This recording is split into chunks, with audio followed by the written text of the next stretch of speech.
Vai acalmando o teu coração. Por que tendes medo? Porque tendes medo. Porque tendes medo.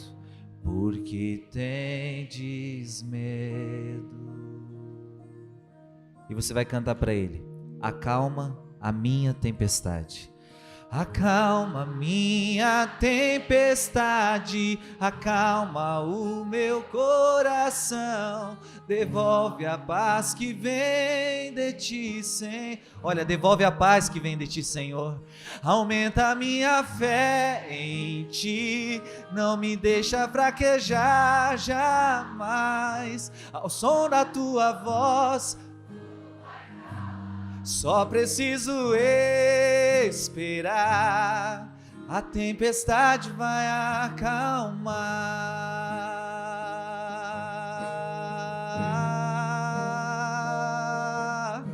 Acalma minha tempestade, acalma o meu coração, devolve a paz que vem de ti, Senhor. Aumenta a minha fé.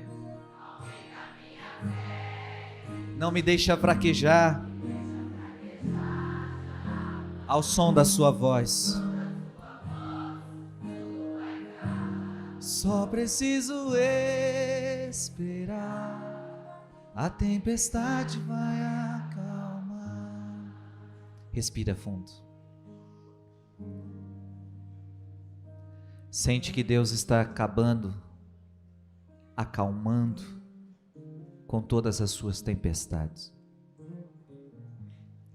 Só em você estar na presença dele, parece que não existe mais tempestades, porque a presença dele nos acalma, a presença dele traz paz. Veja que diante da prova você pode ter dois gestos, duas posturas: a postura do desespero e a postura da paz. Toda vez que você sofre um problema, você sempre vai ter essas duas opções na sua frente. Aconteceu um problema no casamento, aconteceu um problema familiar, aconteceu um problema financeiro, ou o desespero, ou a confiança.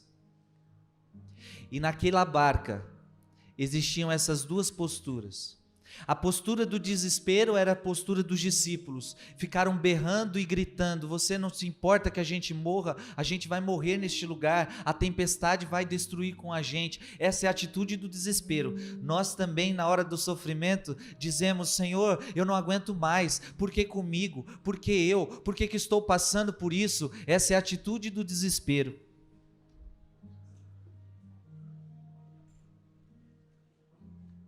Agora a atitude de Jesus é a atitude da paz, porque Jesus, meio àquela tempestade, diz a Bíblia, Jesus estava dormindo, e se ele estava dormindo é porque ele estava em paz. Ah, meu irmão e minha irmã, quem tem Jesus nunca perde sono por causa de problema, porque o seu coração está em paz, porque sabe que Deus está cuidando de todas as coisas. Você entendeu? Por que esse problema não tira a sua paz? Por que esse problema não tira o seu sono? Porque eu sei que tenho Jesus. E Jesus está cuidando do meu filho, e Jesus está cuidando do meu marido, Jesus está cuidando da minha vida financeira, Jesus está cuidando de mim em todas as situações. Filho e filha, Jesus está cuidando de você, você precisa acreditar nisso. Acalma, vai, cante. Acalma minha tempestade, acalma o meu coração, devolve a paz que vem de ti, Senhor. Aumenta a minha fé, não me deixa fraquejar, ao som da tua voz, tudo vai calar, só preciso esperar, só preciso esperar, só preciso esperar. É fácil esperar? Tem uns que tem que esperar 1 mês, 2 meses, 6 meses, 9 meses. Tem gente que está esperando 1 ano, 2 anos, 10 anos, 15 anos, 20 anos. Espera. Mas se você esperar, o que vai acontecer? Só preciso. E a tempestade vai acalmar. Amém? Olha para quem está do seu lado e diga: a tempestade vai acalmar. Aplauda Jesus.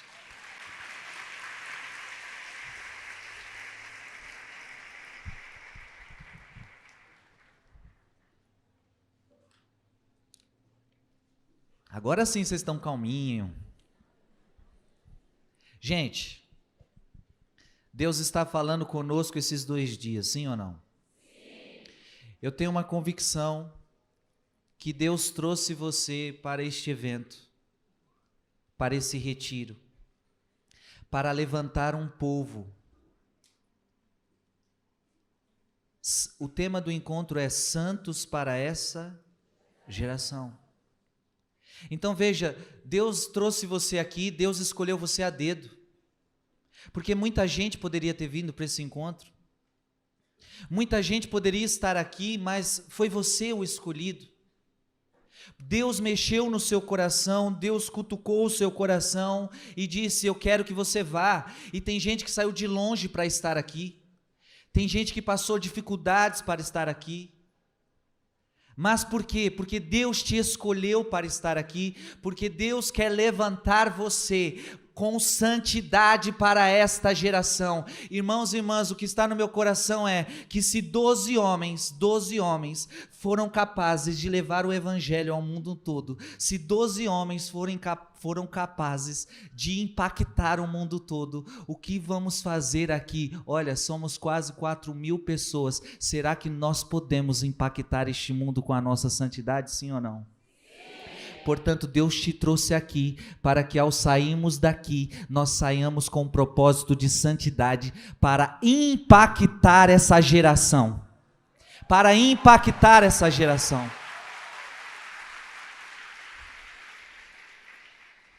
Eu estou querendo dizer que você vai impactar o seu bairro, eu estou querendo dizer que você vai impactar sua casa, eu estou querendo dizer que você vai impactar sua paróquia, eu estou dizendo que você, onde você chegar, você vai impactar, não pelas muitas palavras, não pelo aquilo que você vai fazer, mas pelo aquilo que você vai ser santo, você vai ser santo, e um santo impacta, aonde quer que ele esteja, aonde quer que ele esteja. Não importa a idade. Eu comecei a tocar em grupo de oração com 11 anos de idade, 14 anos já estava coordenando o grupo, pregando a palavra de Deus para as pessoas, falando de santidade para a vida das pessoas. Não existe idade, não existe fórmula. Se Deus quiser te usar, Ele vai te usar. E se Deus te trouxe aqui é porque Ele quer você santo. Ele quer você santo.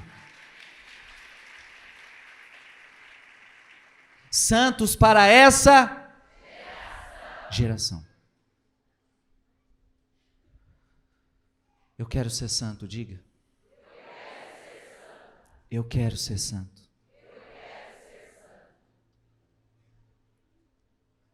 Eu acho que era a Alessandra que dizia: nós só vamos ficar falando dos santos do passado.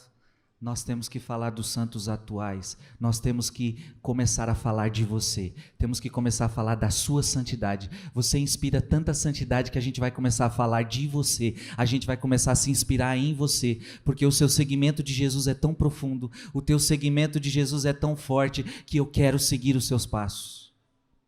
As pessoas precisam olhar para nós e desejar a santidade que nós buscamos, amém? Mas veja, e aí nós temos um evangelho, e é sobre ele que eu vou pregar aqui. Nós temos uma parte da Sagrada Escritura, que é o pano de fundo desse evento, desse retiro, que significa ainda, como que é o tema?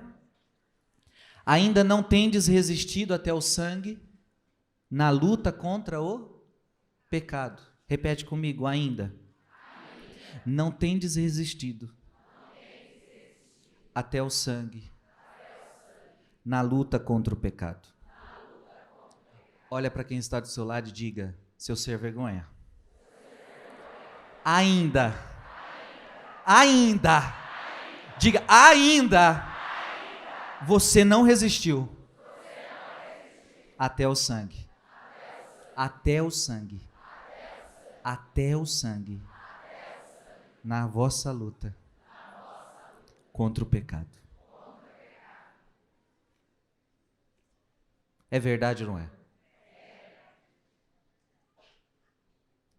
Se eu for sincero, Frei Gilson, se eu for sincero comigo mesmo, eu às vezes não tenho resistido até o sangue.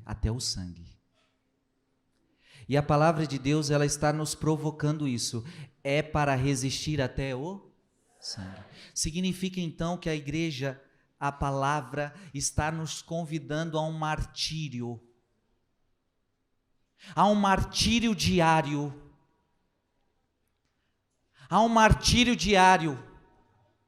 Veja, este é o convite, esta é a proposta, e quem quer ser santo terá que entrar nessa proposta. Martírio diário, sangue diário.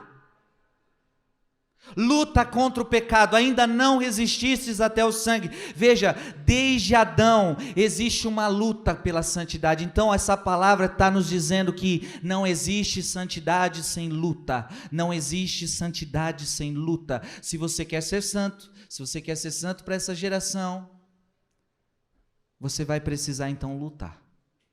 Amém? Vai precisar lutar. Veja, desde Adão e Eva era assim. Deus cria Adão, nós vimos isso com Moisés. Deus os criou em santidade, mas houve uma luta para manter essa santidade. E eles perderam essa batalha. Não lutaram até o sangue.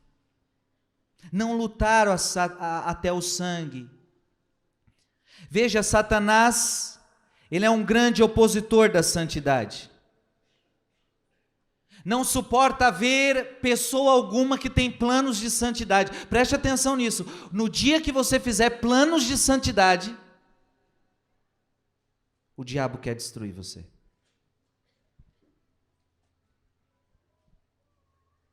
No dia que você fizer planos de santidade, o diabo vai se opor a você fortemente para destruir os seus planos de santidade. E veja, a grande sacada dele é o pecado. Para destruir os seus planos de santidade, ele então vai colocar perante você o pecado. O pecado é capaz de destruir você.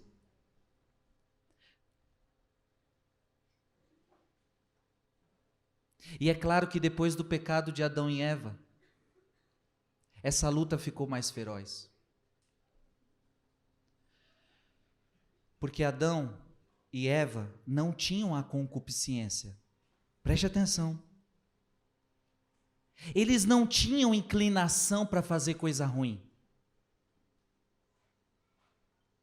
Eles não aguentaram a prova, eles não foram fiéis à prova, eles foram orgulhosos, eles não foram humildes, eles não lutaram, eles não quiseram a santidade, não optaram pela santidade. Mas veja, não havia concupiscência. Veja, agora nós herdamos dos nossos primeiros pais a concupiscência. E o que significa isso? Significa que agora a luta ficou mais feroz ainda, porque a concupiscência significa que agora você deseja o mal. Você tem vontade de fazer coisa errada. Sim ou não? Sim. Olha para quem está do seu lado e diga: essa sua cara de santo não me engana não. Diga para ele: eu sei que você gosta de fazer coisa errada.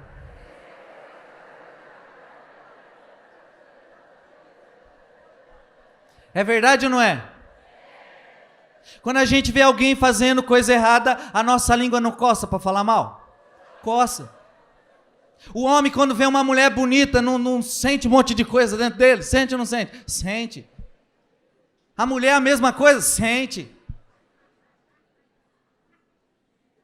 A gente gosta de fazer coisa por causa dessa danada concupiscência. Alguém aqui está livre da concupiscência? Então, meu irmão e minha irmã, eu tenho que lhe dizer que a luta vai ser grande. A luta vai ser grande. Se você quiser ser santo, você vai ter que ultrapassar a sua concupiscência, que deseja o mal, mas o santo quer a virtude. A sua carne quer o mal, mas o santo deseja a virtude. A sua carne quer o mal, mas você deseja a virtude. Mas eu digo a você que com a graça de Deus você vai conseguir, se você querer, se você se posicionar, Deus vai te ajudar. Há 3 batalhas, segundo João da Cruz, nós temos 3 batalhas. Nós vamos batalhar contra Satanás, nós vamos batalhar contra o mundo e nós vamos batalhar contra a carne. Veja, são quantos inimigos? Você está lascado. Quantos inimigos? 3. Primeiro, Satanás, mundo. A Bíblia vai falar dos 3. A Bíblia diz, em relação a Satanás, a Bíblia diz: sede sóbrios e vigiai, o vosso adversário, o demônio, anda ao redor de vós como um leão que ruge, buscando a quem devorar. Resisti-lhe firmes na fé. E Efésios 6 vai dizer: o vosso combate não é contra homens de carne e sangue, mas o vosso combate é contra o demônio. Portanto, a Bíblia diz que sim, existe uma batalha cruel contra o demônio, mas para João da Cruz não é o pior inimigo. O problema do diabo é que ele é obscuro. O problema do diabo é que ele vem disfarçado de anjo bom. Este é o maior problema dele. Às vezes a gente acha que está fazendo coisa boa e nós estamos indo tudo para o inferno, sem saber. Porque ele nos ilude. A mulher está casada, aparece um homem muito melhor do que o marido dela e o diabo vai iludindo. Ele aparece com uma cara boa. Está vendo que aquele te ama? Aquele te valoriza. Aquele te ama de verdade. O teu marido bebe. O teu marido não te merece. Você deveria largar ele e ser feliz, porque essa pessoa vai ser fiel com você. Parece ser bom, mas é o diabo.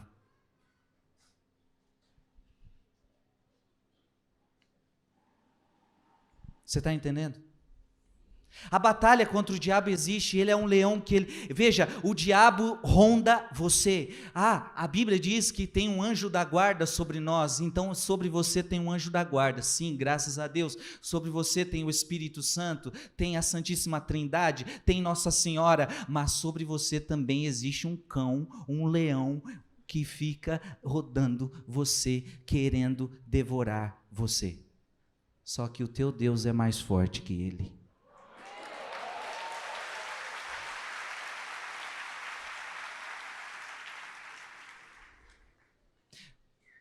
Alguns santos vão dizer que o diabo é como imagina esse leão que a Bíblia está dizendo, mas que ele está preso, só é mordido quem dele se aproxima. Essa é a verdade. Quem mexe com ele vai ser mordido por ele. Se você ficar na sua, se você ficar longe, se você ficar com Deus, você não se aproxima do diabo.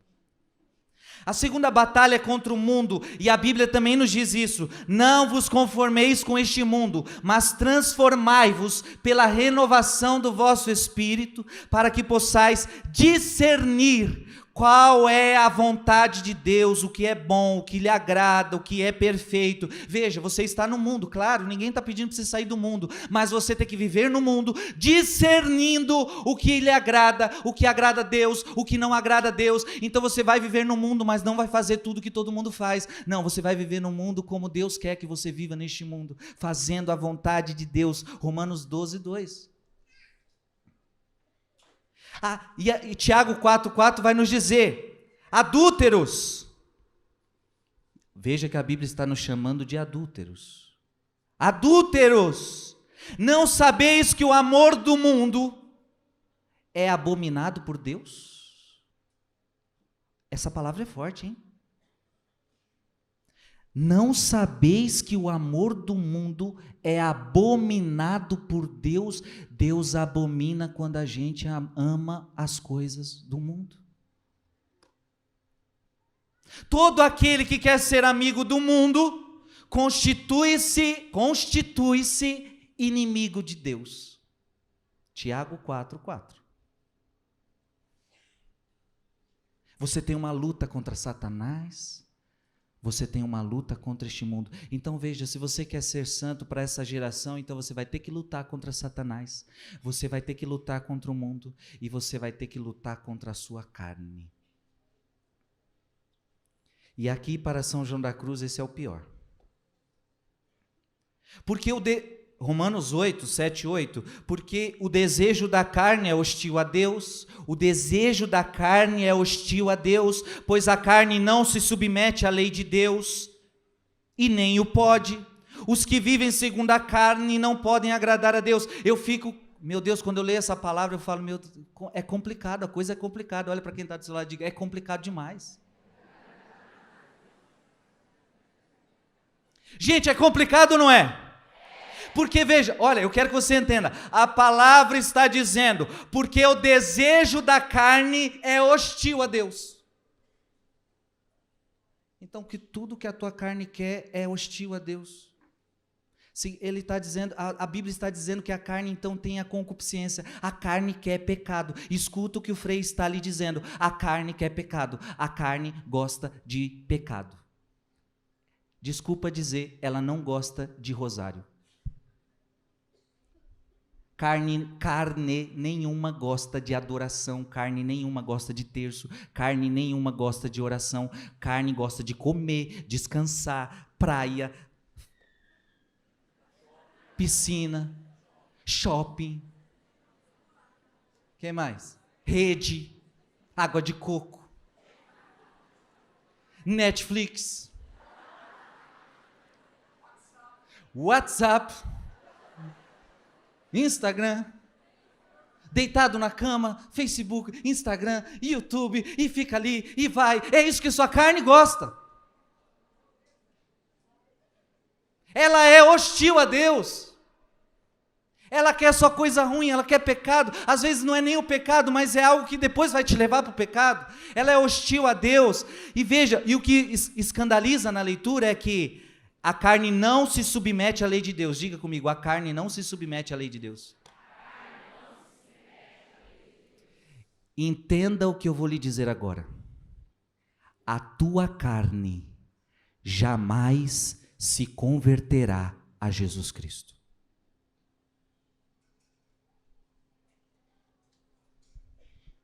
Mas então como é que eu vou ser santo? Eu estou falando da tua carne.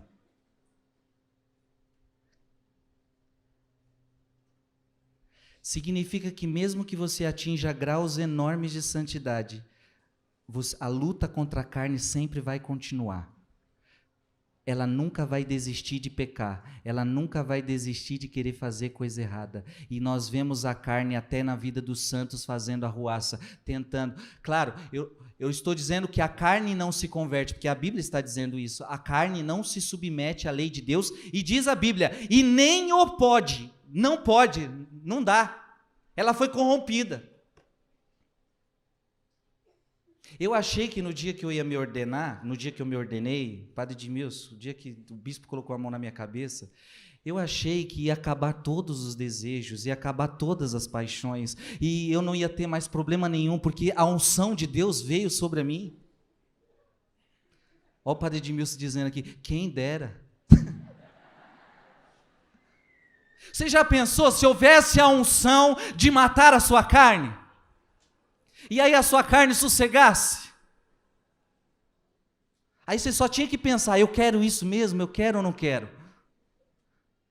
E aí depois que você fosse para aquela unção, a carne sossegava, você vivia tranquilão.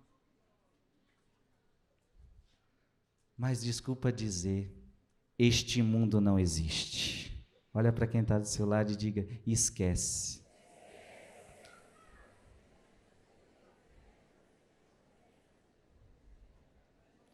Diga para ela, a tua carne gosta de fogo. E ela gosta mais de fogo de baixo do que o de cima.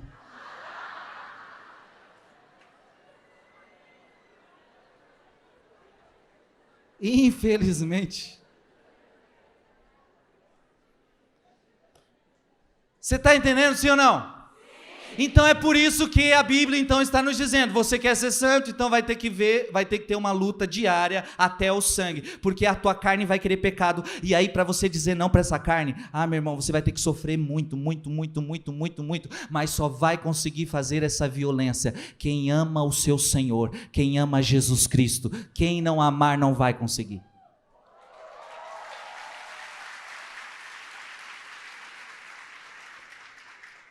Está entendendo, sim ou não? Sim. Pregação, daqui a pouco a Alessandra vai falar sobre o fogo da carne. Você vai ver. Não adianta fazer cara de anjo, o fogo está aí. E eu já atendi confissão de senhorzinho também, a gente acha que é velho, e aí já não tem mais nada, o senhorzinho também. Ninguém está livre, não. Às vezes olha e fala assim, isso aí não tem mais nada, não.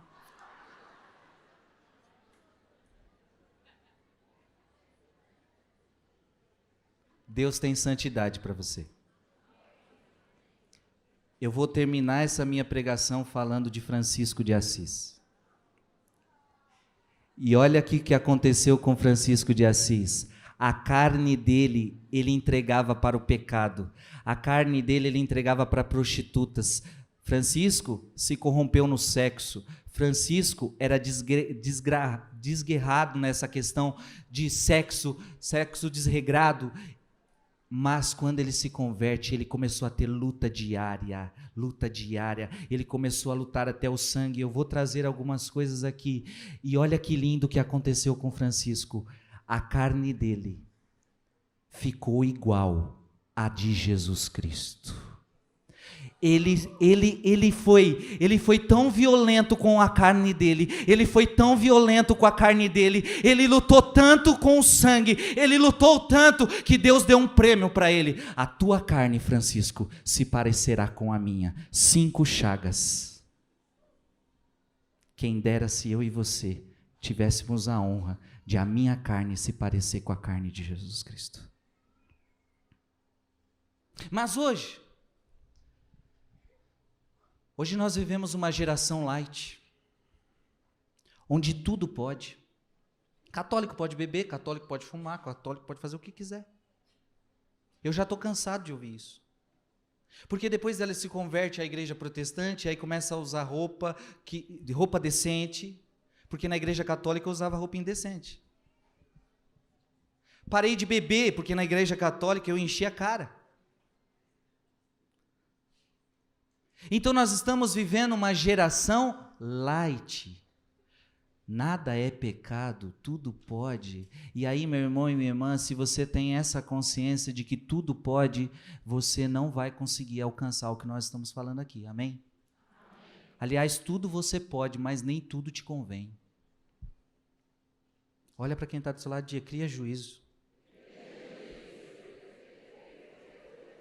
Diga para ele, esse negócio de tudo pode não é assim não. Diga para ele, o negócio não é bagunçado assim não.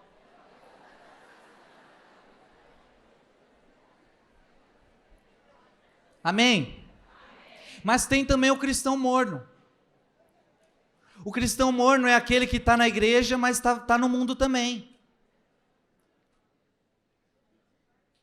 Ele nem é do mundão, ele não está lá no mundão, mas também não está na igreja. Ele é um cristão morno. Mas o pior de todos é o cristão corrupto. Eu não estou falando de político aqui agora. Também. Mas o pior cristão, e o Papa Francisco tem falado disso, é o cristão corrupto. O que é o cristão corrupto? Ele já adotou o pecado como estilo de vida. Então eu conheço muita gente que está na vida de pecado, está na desgraça, está indo para o inferno e para ela está bom.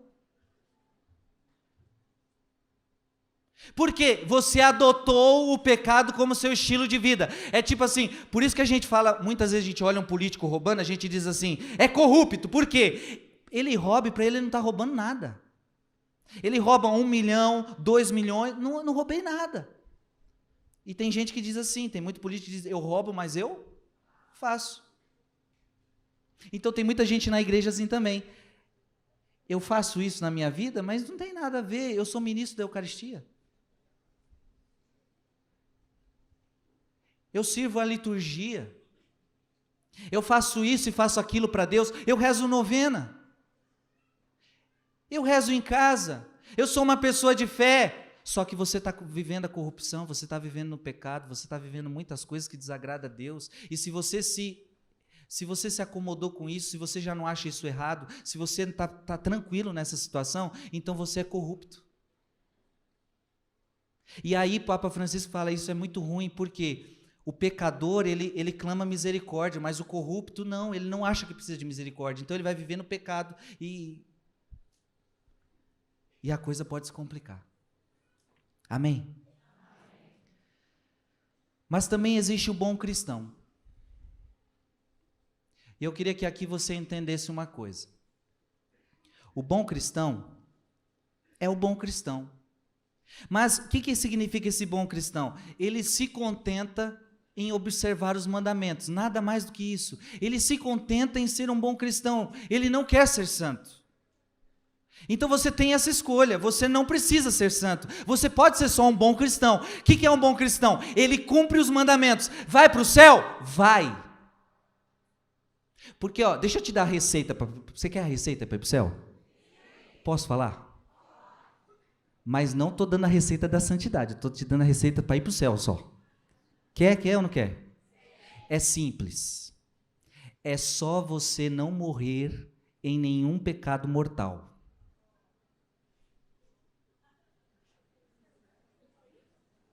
Só isso. Quem é que vai para o inferno? Quem morrer em estado de pecado mortal. O que é pecado mortal? É um pecado grave, consciente, eu sei que eu estou fazendo, mas eu faço mesmo assim, não estou nem aí. Eu sei que fazer sexo fora do casamento é pecado, mas não estou nem aí, eu faço mesmo, e eu gosto, eu vou fazer. Aí se você morre nessa situação, você está lascado.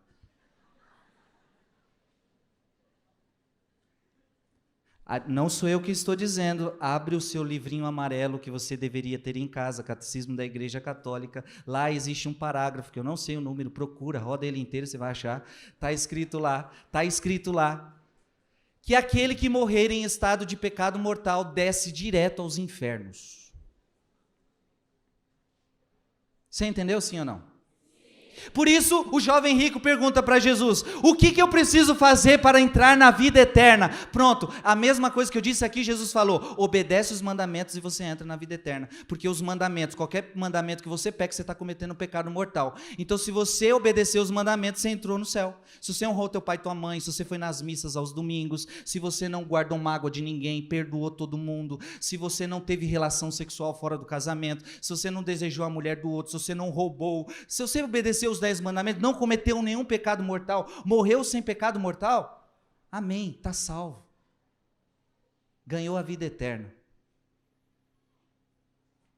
Mas veja, a proposta que nós estamos fazendo para você nesse encontro não é só para você ser um bom cristão, não é só para você ganhar a vida eterna nesse sentido. Nós estamos fazendo aqui uma proposta de santidade. Você entende isso, sim ou não? Veja, o jovem rico pergunta, o que eu preciso fazer para entrar na vida eterna? Observe os mandamentos. Mas, se quiseres ser perfeito, olha isso. Mas, se você quiser ser... Eu pergunto para você, ter dinheiro é pecado? Ter dinheiro é pecado? Ser rico é pecado? Pronto, aquele jovem tinha dinheiro, aquele jovem era rico, e isto não significa... Só que aí Jesus olha para ele e fala, você quer ser perfeito? Então vamos lá. Tudo que você tem eu quero que você dê para os pobres. E depois você vem aqui e me segue. E aí você não vai ter onde repousar a cabeça, você vai ficar me seguindo, a gente come o que a pessoa dá para a gente. É isso aí, está disposto? Rapaz, o jovem olhou para Jesus estava todo feliz que já estava na vida eterna, porque ele disse, isso aí eu já cumpro desde pequeno, os mandamentos, ó. Só que esse negócio de abandonar dinheiro aí não é comigo não, porque eu sou rico, hein?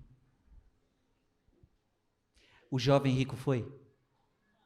Não. O jovem rico pode até ter entrado no céu, porque parece que ele era um bom cristão, mas o jovem rico não quis ser santo. Eu pergunto para você, você quer ser só um bom cristão ou você quer ser santo? Não, eu quero que você responda com sinceridade. Você quer ser só um bom cristão ou você quer ser santo? Se você quer ser só bom cristão, esse retiro não foi feito para você. Porque aqui nós estamos pregando santidade. Nós queremos gerar santos para a Igreja Católica.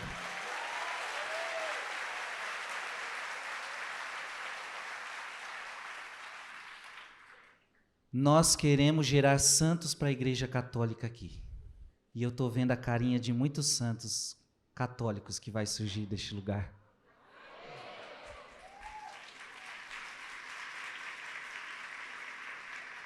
Olha para quem está do seu lado e olha para esses futuros santos, que ele está dizendo que quer ser, né? Vamos acreditar. Olha para a cara desse futuro santo e diga, eu vou acreditar que você quer mesmo.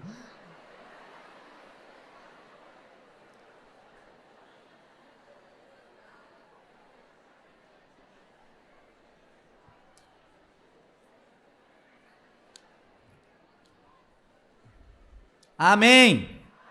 Aplauda esse seu irmão.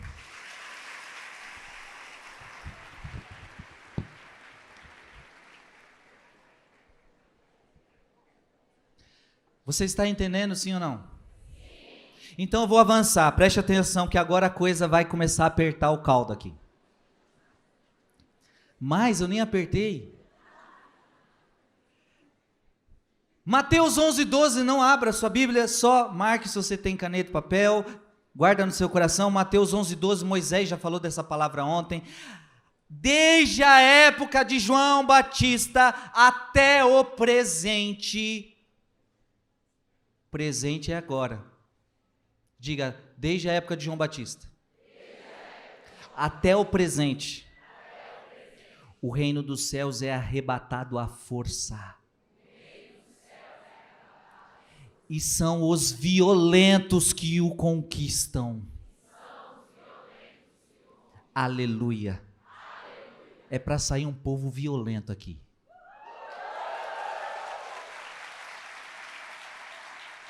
Mas não é violento com o marido, não. Quando o marido chegar em casa, você vai falar, agora estou violenta.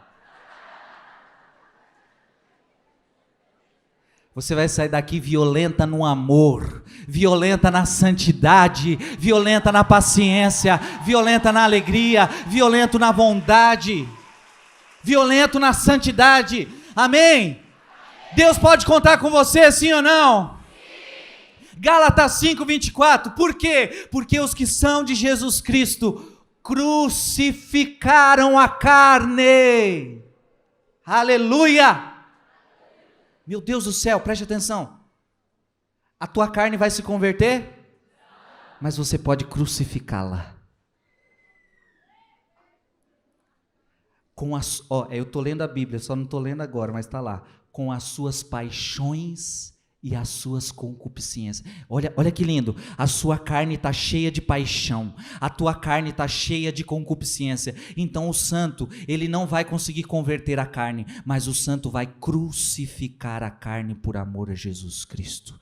Eu não quero mais o pecado, eu não quero mais as paixões, eu não quero mais a concupiscência, eu quero a santidade.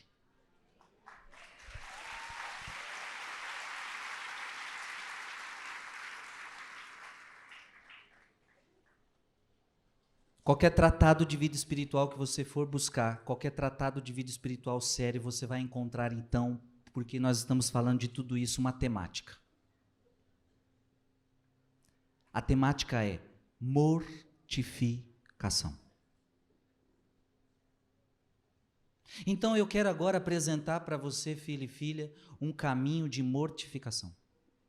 Que, aliás, os pregadores que me antecederam falaram da experiência deles, de mortificações. E é isso, porque uma pessoa quer ser de Deus, mas não quer se mortificar, então ela não vai conseguir.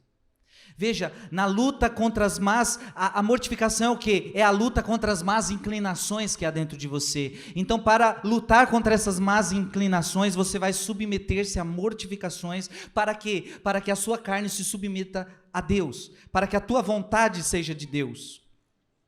Veja, a mortificação, ela não é um fim em si mesmo. Ninguém vai se mortificar pela mortificação. Não, isso é burrice, isso é masoquismo. Nós não queremos isso. Nos mortificar só por nos mortificar. E aí, é claro, você vai ter que tomar muito cuidado nisso tudo que eu estou dizendo. Porque aí João da Cruz, ele vai dar uma aula que, se você não tomar cuidado, a sua mortificação pode te levar para orgulho também. Se você se mortifica, você faz um jejum para ficar orgulhoso depois, era melhor você não ter feito esse jejum. Se você se mortificar para depois se orgulhar do que você fez, para dizer aos 4 mundos que você fez aquilo, o diabo te pegou por uma coisa pior. Frei, nós estamos lascados de tudo que é jeito, a gente vai para um lado, vai para o outro, a gente se lasca do mesmo jeito, é isso mesmo, tem que tomar cuidado de todo lado. Porque agora eu vou falar de mortificação, mas se você não entender a mortificação, você pode se orgulhar com a mortificação. Por isso, quando for fazer jejum, bota um sorriso na cara, para que ninguém veja que você está fazendo jejum. Glória a Deus, é Deus que está vendo o seu jejum. Quando você for dar esmola, dê, para que ninguém veja que você está dando aquela esmola. Deus está vendo. Quando fores orar, fecha a porta do teu quarto para que ninguém veja. Veja, o evangelho é claro, para que ninguém veja.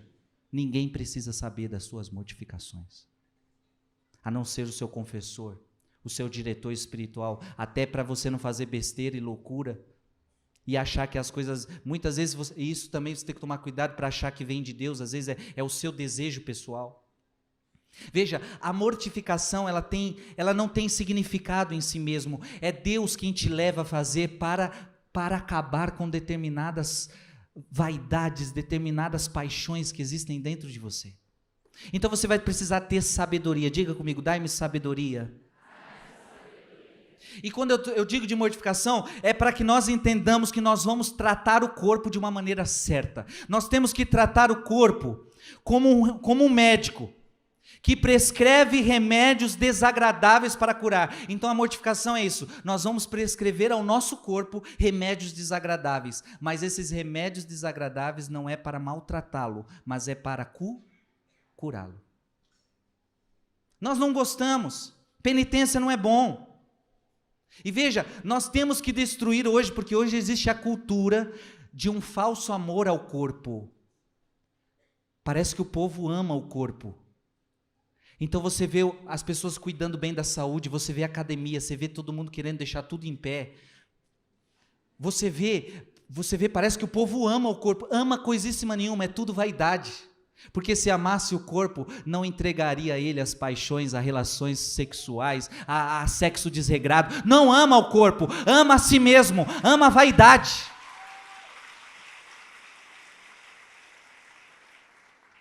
Então, quando cuida da saúde, muitas vezes, não é para Deus, mas é pela vaidade, porque alguém te elogia, então você ama aquilo, você ama o elogio, mas você não ama o corpo. Porque você vai entender que se você amar, esse é um falso amor. São Bernardo dizia assim: destrói o amor que devemos ter para com o nosso corpo.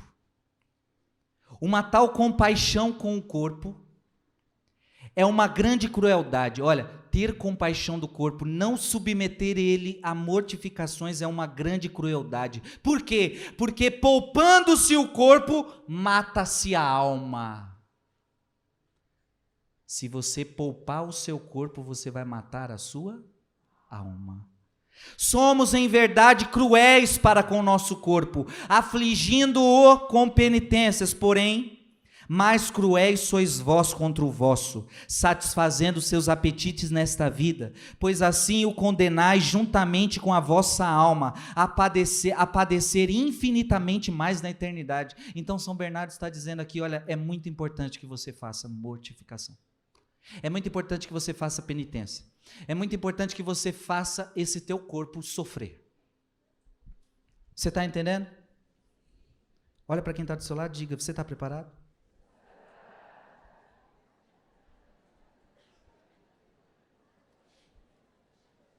A gente gosta de sofrer? Se você está cansado, você automaticamente já pensa no quê? Estou precisando tomar um bom banho e descansar. É ou não é?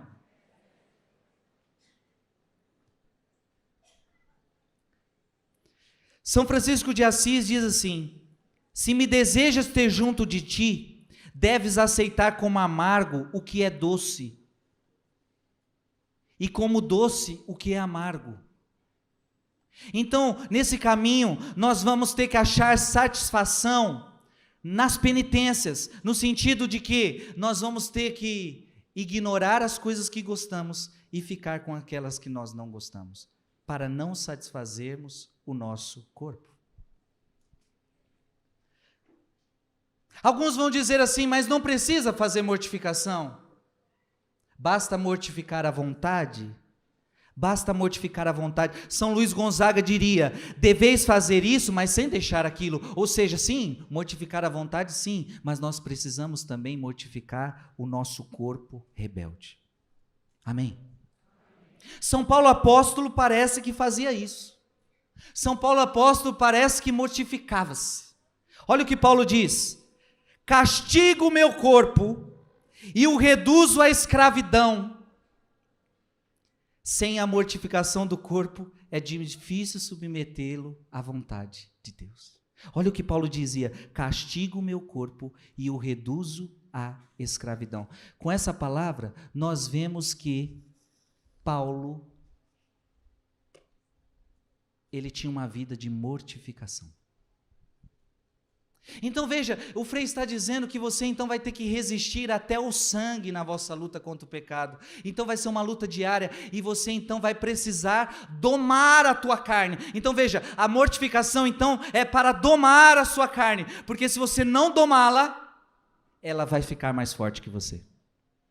Você está entendendo? O maior inimigo, como eu já disse, é o nosso corpo. São Bernardo diz assim: o inimigo que mais nos prejudica, diga comigo, o inimigo que mais me prejudica é o que mora comigo. Eu pergunto para você, eu disse de 3 inimigos que você tem: Satanás, o mundo e a carne. Qual deles mora com você? O diabo mora com você? Não, Deus que me livre. O mundo mora com você? O mundo é externo. Agora e a carne?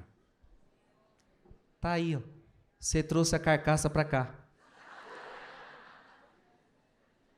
A tua carne mora com você, então é noite e dia, é uma luta diária, noite e dia é um sacrifício diário. Então Deus está nos pedindo mortificação.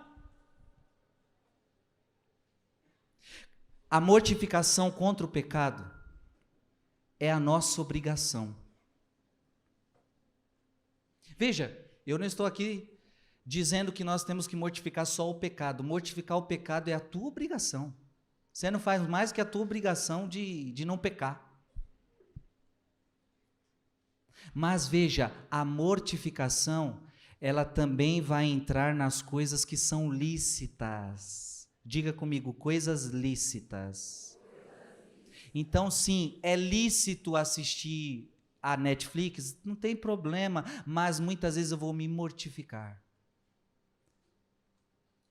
É lícito fazer isso, mas eu vou me mortificar. É como jejum, é lícito comer, nós precisamos comer, mas neste dia eu vou jejuar, eu vou me mortificar. Veja, eu tiro algo lícito, eu tiro algo que não é pecado. Não é pecado comer. Se eu comer bem, se eu comer sem exagerar, não é pecado. Mas muitas vezes então a mortificação ela vai entrar em coisas lícitas para que eu possa aprender a domar a minha carne. São João da Cruz diria: nega os teus desejos e encontrarás o que deseja o teu coração. Diga comigo, nega os teus desejos e encontrarás o que deseja o teu coração. Amém? Você está disposto? Então tem gente aí que vai precisar mortificar a televisão. Porque tem uns noveleiros aqui. Deus está me falando que tem uns noveleiros aqui.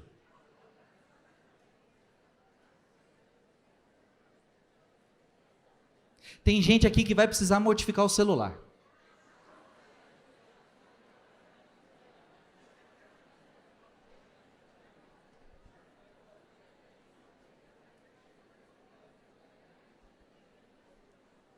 Tem gente aqui que vai precisar mortificar o Instagram.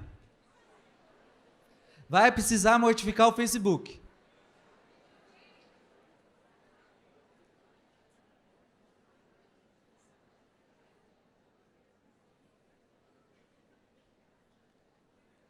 Tem gente aqui que vai ter que mortificar a língua. Fala demais, fala demais, fala demais, fala demais, fala demais, fala demais.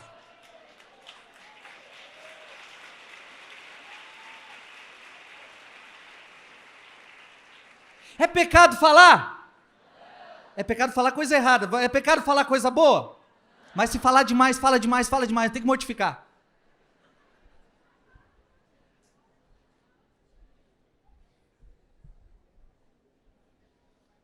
Tem uma roda com 10 pessoas, você falou 40, as outras falam 2 minutos.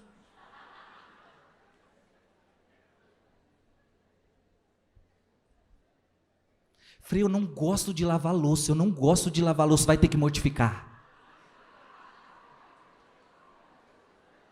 Eu não gosto de lavar banheiro, vai ter que mortificar.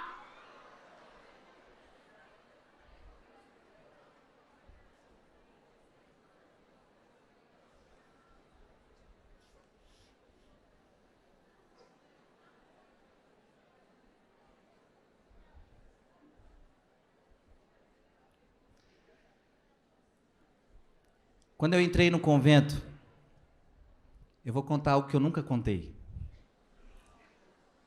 Quando eu entrei no convento, minha primeira crise é que falaram que eu teria que acordar todos os dias 5:30 da manhã. Eu tenho um problema com sono que é absurdo. E eu falei, eu não vou dar conta. Mas quando os irmãos, aquele sino tocava,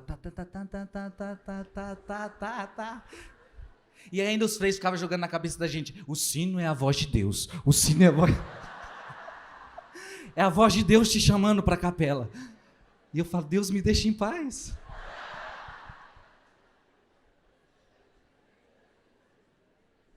Eu achei que eu não ia dar conta. A primeira semana que eu passei no convento, eu falei, eu acho que eu não vou dar conta disso. Porque a gente dormia muito tarde também. Fazia 1 hora de adoração na madrugada. Hoje não mais, mas naquela época fazia 1 hora todos os dias, não importa o que você fizesse. E aí, acordar 5:30. Mas era mortificação. Eu vou contar coisas que eu vivi no meu início de convento, que eu dou glória a Deus. E é isso que fez eu ser um pouquinho mais forte. Eu dou graças a Deus, e às vezes os novos que estão entrando hoje em dia não teve essa graça. Mas eu louvo a Deus porque a gente começava a trabalhar cedo. E quando eu digo trabalhar, é botar roupa de pedreiro e começar a construir casa, a destruir barranco. E esse serviço ia até 1 da tarde. A gente rezava todo sujo de cimento, todo sujo de barro, com a liturgia na mão, e fazia adoração, cansado, ajoelhado na capela com sono, mas olhando para Jesus, se mortificando, trabalhando depois. A gente trabalhava até 2, 3 da manhã, no meio do mato. A gente mora num sítio, no meio do mato, roçando, fazendo um monte de coisa, construindo a obra de Deus. E quantas vezes a gente teve que se mortificar. Quantas vezes eu vi meninos entrando na época, eu falei, esse daí não vai aguentar não. Eu lembro de uma turma que entrou, era na época que a gente estava construindo a casa de nossas irmãs, a casa imensa, uma laje que você pode imaginar isso aqui tudo. E a gente não tinha bitoneira, era tudo aqui, ó, Então, uns irmãos iam mexendo aquilo, e outros com um negócio, com um baldinho, ia jogando lá para cima. E eu sei que a gente ficou das 6 da manhã até as 5 da tarde. Ó, lá, pá, pá. E aí eu vi esses freios, esses menininhos entrando, eu falei, esses daí não vão aguentar não. Chegaram na época errada. Não deu uma, os 10 saíram. porque não souberam se mortificar. Era o que Deus estava pedindo para aquela época, era o que Deus estava pedindo para aquele momento. E veja, toda a mortificação que o convento me ensinou fez com que eu me tornasse um Frei Gilson mais forte. Sabe, às vezes parece que é desumano, você não dorme aquele tempo que você precisa. Ah não, você para ter uma saúde estável, você precisa dormir, você precisa comer bem. Sim, mas tem hora que a gente não comia bem, não dormia bem, não tem como. Se a gente quer viver a vida de oração, uma vida de trabalho, tem hora que não vai dar. Tem hora que não vai dar para cuidar do corpo, não vai dar para cuidar da saúde. Olha a vida de Francisco de Assis, olha a vida dos santos, não conseguiam. Porque se a gente ficar muito nessa, não, eu tenho que me cuidar, eu não posso fazer isso, porque... Não, aí você não vai conseguir então fazer nada, porque o médico não vai deixar você fazer nada, porque tudo faz mal, mas se Deus está pedindo, você faça, se Deus está pedindo, você faça, porque mais do que o corpo é a tua alma, mais do que o corpo é a tua alma. Se Deus está pedindo sacrifício, faça o sacrifício. Se Deus está pedindo renúncia, faça a renúncia. Veja, nessa mortificação nós vamos ter que mortificar os sentidos, nós vamos ter que mortificar os nossos olhos. São João da Cruz vai falar isso de uma maneira maestral. Nós temos que mortificar os nossos olhos. Então você vai ter que mortificar os seus olhos na rua. Sim, os seus olhos na rua. Você vai ter que mortificar os seus olhos na televisão, você vai ter que mortificar os seus olhos na internet, vai ter que mortificar.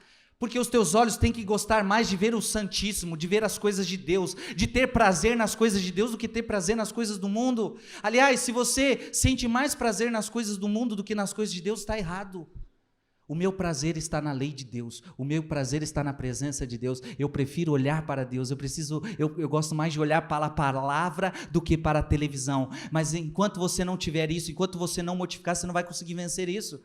Então isso que o Moisés disse ontem é uma pura verdade. Nós estamos no celular 8 a 14 horas por dia. Você, tá? Essa pesquisa está falando de você, é verdade. Então nós não lemos a palavra, nós não adoramos, porque dizemos que não temos tempo. Mentira. Olha para quem está do seu lado, é sem vergonhice mesmo.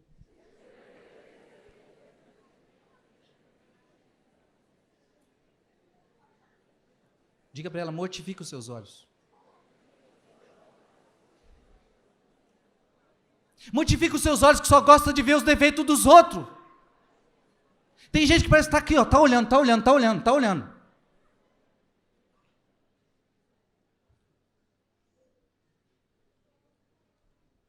Você vai ter que mortificar o seu ouvido. Você vai ter que mortificar o seu ouvido de conversas indecentes, você vai ter que mortificar o seu ouvido de conversas que não levam a nada, você vai ter que mortificar o seu ouvido de músicas mundanas que não te levam a nada, você vai ter que mortificar. Se não é balela, você falar que quer ser santo, mas não quer mortificar, quer fazer tudo o que você quer. E veja, deixa eu te ensinar uma coisa, não é você que determina o caminho que você vai trilhar, é Deus quem vai determinar o caminho que você vai trilhar.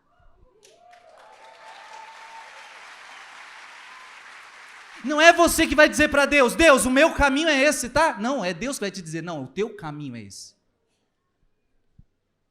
Você vai ter que mortificar o seu olfato, o cuidado com os perfumes. E até os santos dizem, quando você mortifica o seu olfato, gente, tem muita gente que não consegue ficar perto de doente. Tem muita gente que não consegue ficar perto de pobre, porque o pobre cheira mal. Aí os santos vão dizer, quando você mortifica o seu olfato, você sente prazer em ficar na presença de doentes, você sente o prazer de ficar na presença de pobres. Mas por que você não consegue cheirar um pobre, fedendo, sujo? Porque você não está mortificado. Aí eu vomito.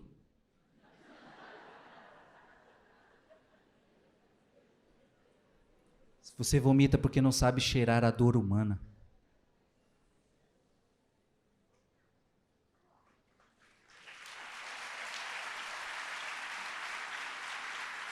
Agora cheirar aquela carne Domingão, aquela carne, esse churrasquinho. Sim, se você só forma o teu olfato para sentir esse cheiro, ele só vai querer churrasco.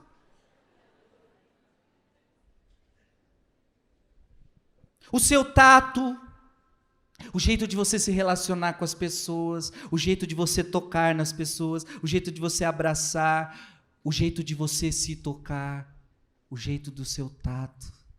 Tem gente que tem tanta malícia no tato. O seu tato está à flor da pele porque você não mortifica. Você vai ter que mortificar o seu paladar, não comer só o que você quer, do jeito que você quer. Tem gente que está gordo, é por causa da gula mesmo. Essa é a verdade. É porque come demais mesmo. Não estou falando que é todos os casos, sei lá.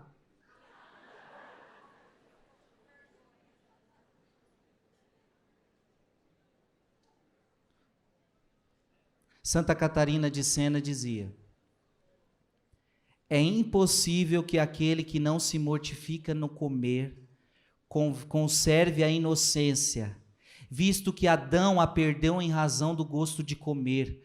Como é triste ver os homens, cujo Deus é o seu ventre. Nós não queremos mortificar o nosso comer? Quantas doenças vêm por causa do nosso comer? A gente quer... Eu, por exemplo, amo batata frita, amo hambúrguer, amo essas coisas aradas, tudo. Só que eu parei de comer. Porque essas coisas fazem mal. Mas de vez em quando, se você quiser me dar, eu aceito. De vez em quando. Porque faz mal. Então, muitas dessas doenceiras é por causa do pecado da gula. Porque a gente não mortifica. Não mortifica o paladar. Deus está nos convidando à mortificação. Veja, vou repetir, desde a época de João Batista até o presente, o reino dos céus é arrebatado à força e são os violentos que o conquistam. Diga comigo, desde a época de João Batista. Diga forte, desde a época de João Batista até o presente, o reino dos céus é arrebatado à força e são os violentos que o conquistam. São João da Cruz vai dizer: lembra-te que tua carne é fraca e que coisa alguma deste mundo pode te dar ao espírito fortaleza e consolação, porque o que nasce do mundo, o mundo é. O que nasce da carne, carne é, e o bom espírito nasce somente do Espírito de Deus, que não se comunica nem pelo mundo e nem pela carne. As coisas de Deus não se comunicam nem pelo mundo e não se comunicam pela carne. Isso é forte. Nós então temos que lutar até o sangue. Olha para quem está do seu lado. Você está entendendo? É até o sangue.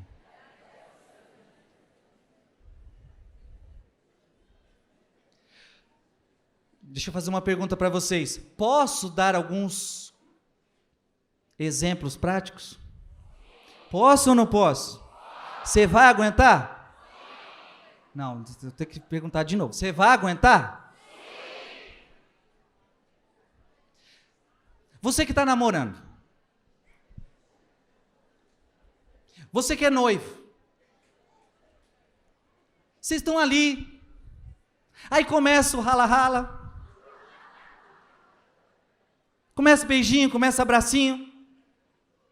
Não precisa esconder de nós, não precisa esconder de nós. A gente sabe que vocês já querem ir para aquele lugar, já quer fazer, já. A carne quer ou não quer? A carne quer. Então eu quero dizer a você que lutar até o sangue. Ó, preste atenção. Casais, levanta a mão os namorados aqui. Quem está namorando? Quem está namorando? Quem tá com vergonha? Levanta a mão. Quem está namorando? Quem está noivo, namorando? Levanta a mão. Isso, para vocês. Lutar até o sangue é você, por amor a Jesus, você só vai ter relação sexual no dia do seu casamento.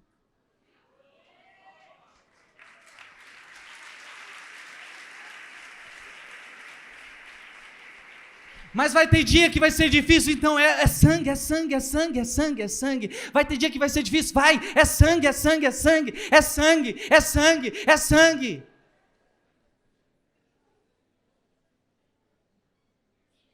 Mas não sabia que ia ser tão difícil, é sangue. Vai doer, é sangue.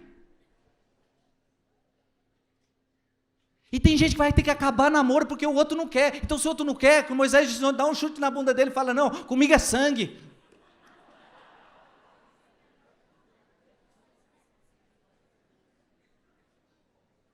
E pode acontecer sim que a pessoa que você ama tanto, você vai ter que deixar porque ela não quer viver castidade com você, mas é sangue. Aliás, se vocês não conseguirem viver isso agora, quem garante que vocês vão ser castos um ao outro lá no casamento? Quem garante? Se começa tudo errado agora, nada impede de ser tudo errado depois.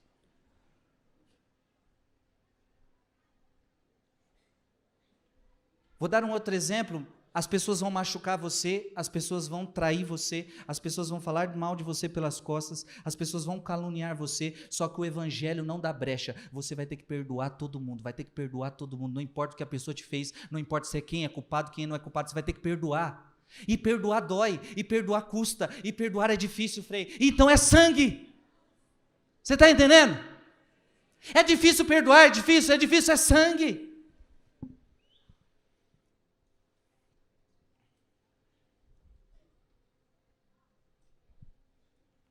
Aquela amizade que não está te fazendo bem. Aquela amizade que está te levando para o inferno, aquela amizade que você gosta tanto, mas está te levando para o caminho errado, você vai ter que romper essa amizade, vai ter que romper essa amizade, vai ter que romper essa amizade. Ai, Frei, mas é tão difícil, então é sangue. Você está entendendo, sim ou não? Sim. Frei, eu tenho um grande problema.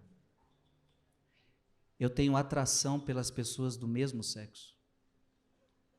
Você está com um grande problema mesmo.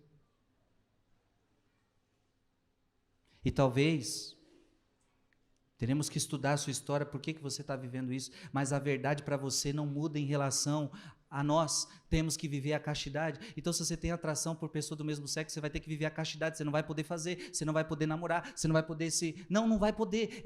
Mas é difícil, Frei. É sangue. O catecismo da igreja da católica diz, a pessoa que tem uma atração pela pessoa do mesmo sexo, ela vai ter que viver a castidade, ela vai ter que viver esse sacrifício da renúncia por toda a vida, por toda a vida. Então ser santo é sangue. Frei, eu já tenho 3 filhos. Eu não quero mais ter filhos e para não ter mais filhos eu comecei a usar anticoncepcionais, camisinha, preservativo, isso e aquilo. Só que a igreja nunca te liberou isso. Frei, mas é tão difícil, Frei. É sangue. É sangue. Ei, tem gente que está ficando até triste agora já. Mas se eu não usar anticoncepcional, vou ter mais um filho. Que tenha!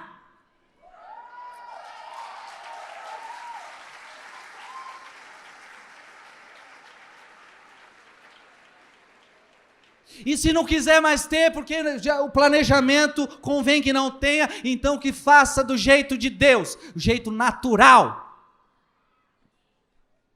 Oração, abstinência. É assim, filho. É sangue. Olha para quem está do seu lado, é sangue. E se não quer sangue, não vai aguentar, não vai chegar à santidade.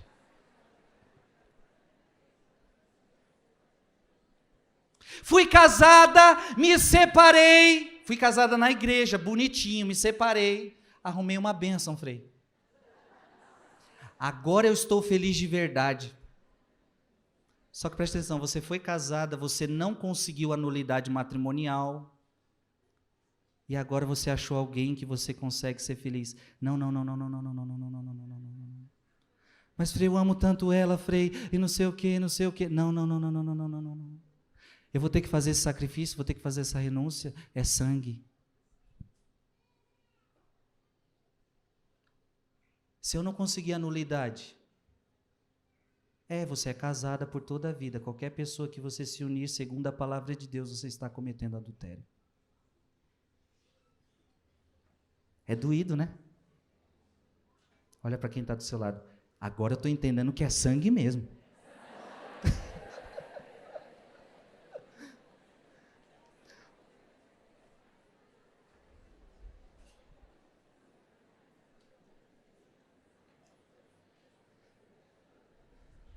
Está dando para entender, sim ou não? Os exemplos foram práticos? E se a carapuça serviu, filho, é para você se converter.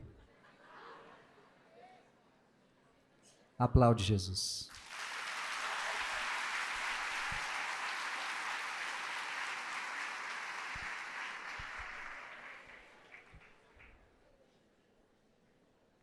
Eu já quero ir encerrando.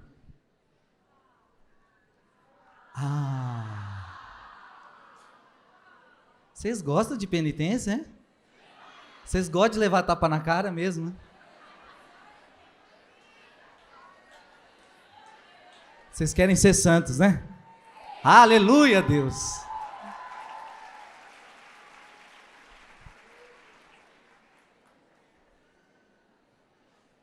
Para terminar essa pregação, eu queria...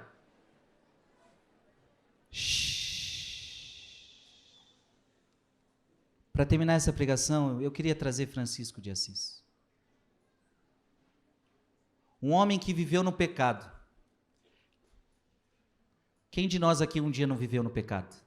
Aquele pecado desregrado, aquele pecado, mundão mesmo. Já viveu? Já. Francisco de Assis foi assim. E aí, ele era um homem mortificado. Depois que ele se converteu, ele entendeu a importância de se mortificar. Eu vou ler agora livro que é de São Boaventura, um santo da Igreja Católica, falando de São Francisco. Então é tudo muito baseado que eu vou dizer aqui. Francisco de Assis raramente comia alimentos cozidos. Claro que a gente tem que entender a época. Na época dele, era falta contra a temperança comer alimento cozido. Então ele não comia, por penitência. Imagina você, aquele arroz gostoso, aquele feijão gostoso, aquele bife gostoso, aquela batata frita, aquele ovinho.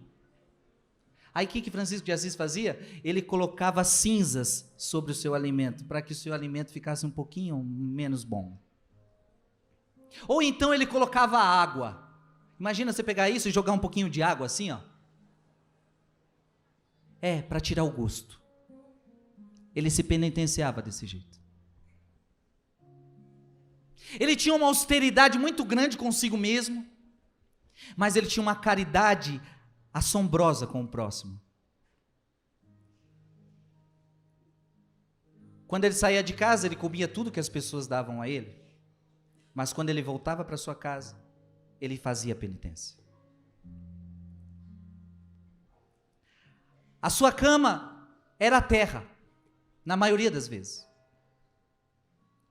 O seu travesseiro era uma pedra. O seu travesseiro era um tronco. O seu travesseiro era isso. Eu tive a graça de ir lá em Assis. Tem o lugar onde eles ficavam, tinha um lugar que eu olhei lá, que era a gruta do irmão Leão. Eu falava, gente, parece um lugar onde coloca cachorro. Eles ficavam num lugar desprovido. São Francisco entrava nos eremitérios e dormia em pedras, dormia em qualquer lugar, dormia sentado. O cobertor dele era a sua própria túnica, não tinha cobertor, por penitência. Alguém um dia lhe perguntou como ele consegue suportar o frio com tão pouco, com tanta pouca roupa. E aí São Francisco dizia: se tivéssemos internamente esse fogo, que é o desejo da pátria celeste, não teríamos dificuldade em suportar o frio externo. E é claro, o diabo não queria ver Francisco de Assis com tanta penitência, então o diabo queria oferecer a Francisco uma vida mais tranquila, uma vida boa. Então, o dia em que Francisco de Assis disse para você que o travesseiro dele era uma pedra, no dia que Francisco de Assis estava numa enfermidade terrível, então ele aceitou um travesseiro de pena. São Boaventura conta, por causa da dor de cabeça que ele estava naquele dia. Então, o diabo entrou no seu travesseiro e o atormentou a noite toda. Ele só descansou quando ele se livrou daquele travesseiro de pena e voltou a dormir no travesseiro de pedra.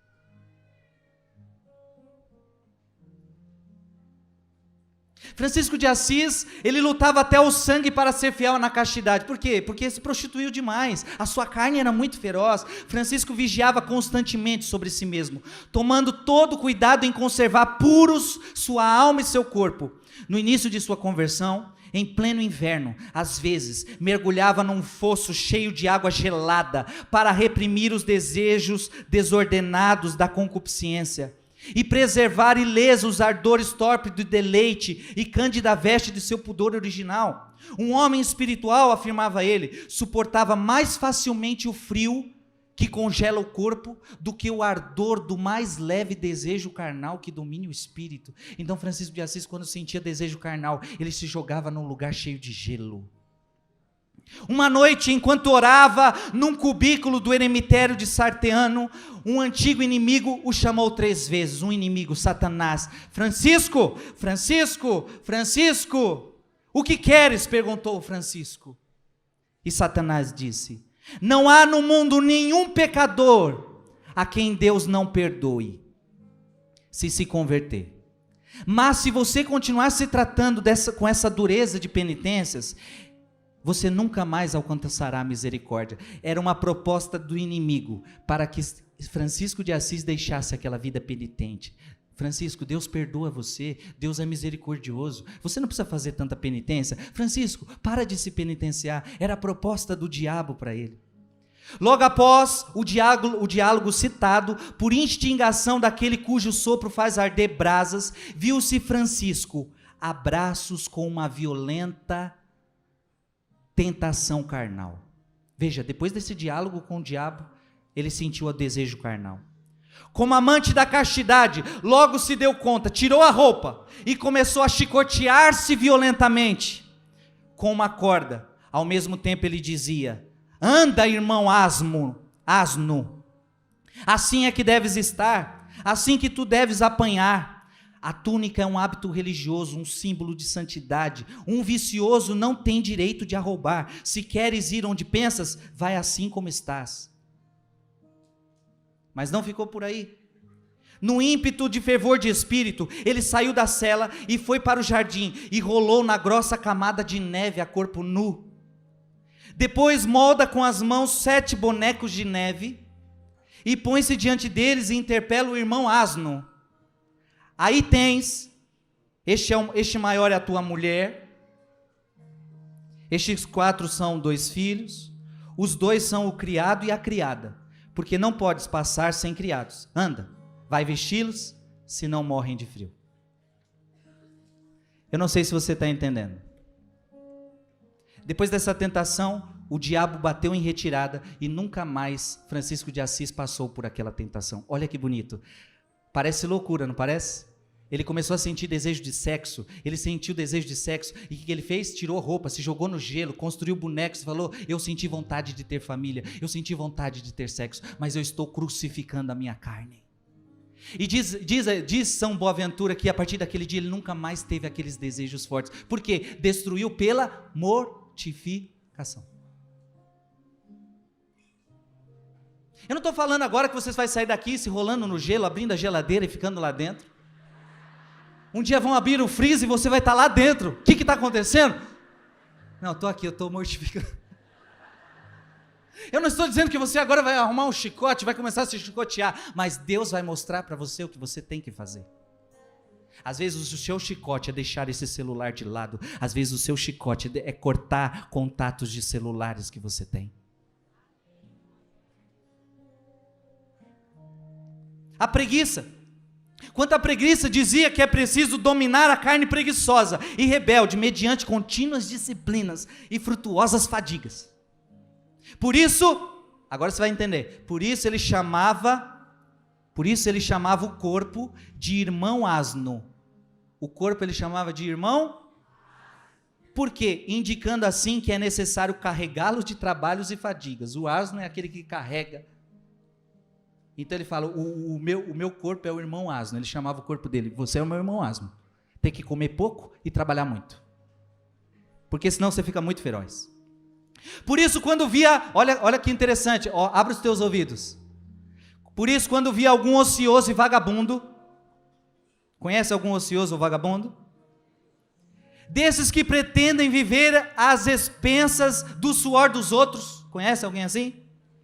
Ele chamava de irmão mosca. Olha para quem está do seu lado e diga, cuidado para não ser irmão mosca.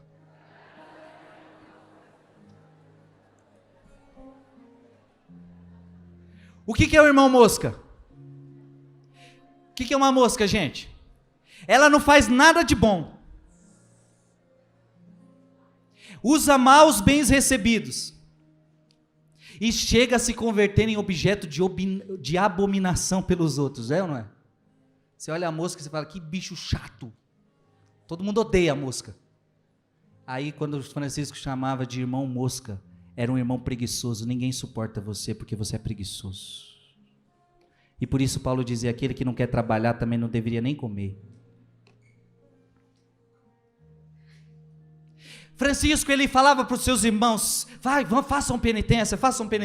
Alguns chegavam até a exagerar, alguns ficavam um dia sem comer. Teve um dia que um irmão desmaiou de tanta fome. Mas, preste atenção, olha que lindo. Francisco era caridoso, Francisco não fazia penitência solta, Francisco não fazia penitência sem sentido. Não olhemos a vida dos santos assim. Quando ele viu o seu irmão desmaiando de fome, Francisco de Assis pega um pão e começa a comer na frente dele, e tipo assim, me segue, come. E aí depois Francisco diz, não, calma. E aí no outro dia, ele dá um sermão para os seus irmãos, sede modelos um dos outros, não pelos jejuns, mas pela caridade. E aí Francisco ia ensinando que o verdadeiro sacrifício era o sacrifício da caridade.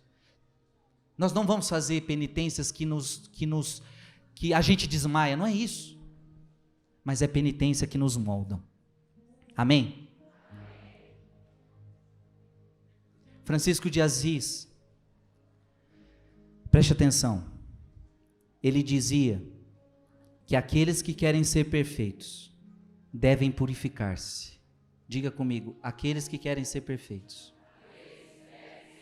devem purificar-se com lágrimas de contrição.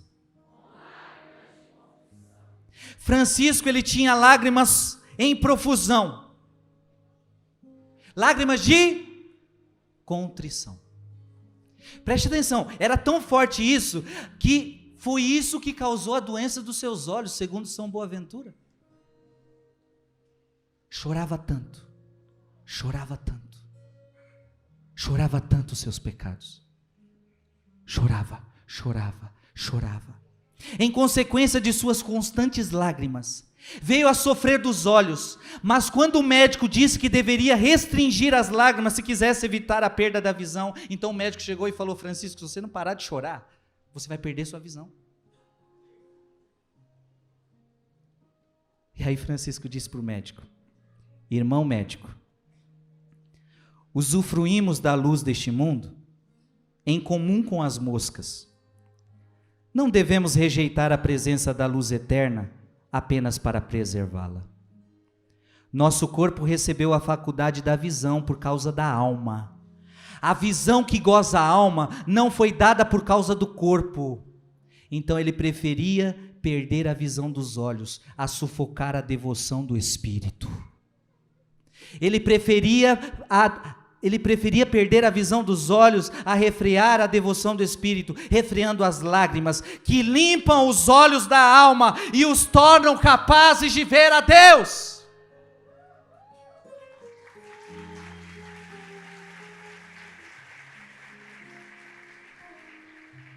A gente está precisando de lágrimas de contrição. A gente precisava chorar mais os nossos pecados, porque essas lágrimas, elas iam lavar a nossa alma. Agora hoje se chora porque o namoro acabou. Você está entendendo, sim ou não? E aí eu termino dizendo isso. Você pode estar dizendo, Frei, mas essa vida aí, será que é para mim mesmo? É muita penitência, é muito sacrifício. Como é que alguém vive desse jeito? Como é que alguém vive com tanto sacrifício? Como é que alguém vive com tanta renúncia? Mas eu quero dizer para você, repete comigo, no caminho de Deus, no caminho da santidade, tem muita mortificação, mas também tem as consolações. Ah, meu irmão e irmã, Deus um dia ele seca você, Deus ele mortifica, mas também Deus consola. Francisco de Assis era penitente, sim ou não? Sim. Eu vou te dizer 3 consolações que Deus deu um dia para ele, preste atenção, olha que lindo. Um dia ele precisou fazer uma operação de cauterização, veio o cirurgião e colocou um ferro no fogo para realizar a operação. Imagina, naquela época, então, colocou o ferro no fogo. Francisco começou a conversar com o irmão fogo, porque Francisco olhou e falou, isso aí vai doer, né? E parece que era aqui, ó, nos olhos, na região da face, imagina um ferro. Aí Francisco falou, isso aí vai doer demais. Então, Francisco ele conversava com todas as criaturas, ele começou a conversar com o irmão fogo. Francisco começou a conversar com o irmão fogo para que fosse compassivo. Irmão fogo, seja compassivo. Francisco não sentiu dor nenhuma no corpo e não sentiu o fogo. O médico disse, eu acabei de ver um milagre.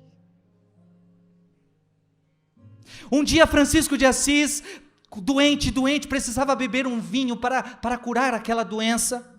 Certo dia, gravemente doente, pediu um vinho para beber, mas não tinha em nenhum lugar. Então pediu água. Fez o sinal da cruz e a água se transformou em vinho. Mal provou do vinho e as forças voltaram ao normal, a sua doença foi embora. Não só as criaturas se submetiam à vontade do servo de Deus Francisco, mas o próprio Criador se submetia a Francisco. Certa vez, cheio de doenças, sentiu o desejo de um pouco de música. Então veja, ele estava doente, Francisco tinha doença demais, 40 anos, quantos, não sei, por aí, morreu com 40 e poucos anos. Doença de tanta penitência, gente, tanta penitência, tanto sacrifício, tanta renúncia. E aí chegou uma hora que ele estava naquela aflição total, angústia total, ele falou, eu queria ouvir música. Uma boa música. Ele, certa vez, cheio de doença, sentiu o desejo de um pouco de música que lhe devolvesse a alegria do espírito. E sabe o que aconteceu? Foram atrás de tocadores e não tinham. Sabe o que aconteceu? Anjos começaram a tocar cítara para ele. E eram grandes as consolações que nem ele podia ocultar. Todo mundo ouviu a música do céu tocando para o servo de Deus.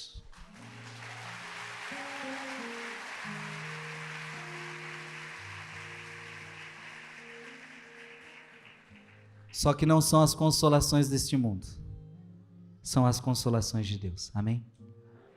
Fique em pé.